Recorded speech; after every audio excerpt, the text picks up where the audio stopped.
This is the Lone Crater YouTube. We hope this video helps.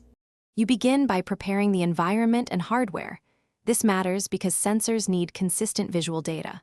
First, fully charge or plug in your Quest 3 and quit background apps. Then, wipe lenses and external tracking cameras, dust or fingerprint skew tracking. Once done, set the headset on a flat, non-reflective surface in bright, indirect light. Avoid mirrors or shiny floors.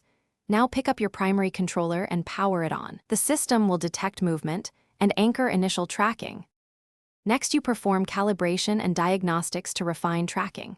Start a Guardian reset and carefully redraw your play area.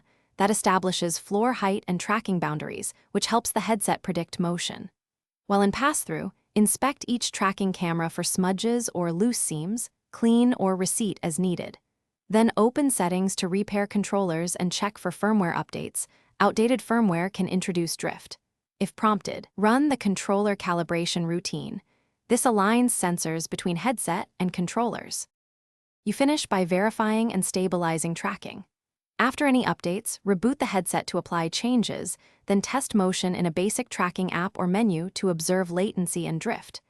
Make small lighting tweaks. More even, indirect light reduces sensor noise. Avoid bright windows behind you. If jitter remains, reseat the headset straps and ensure cheek and nose seals aren't blocking cameras. As a last resort, backup data and factory reset, or gather logs and contact support for hardware diagnostics. Thanks for watching. Consider subscribing if we helped you.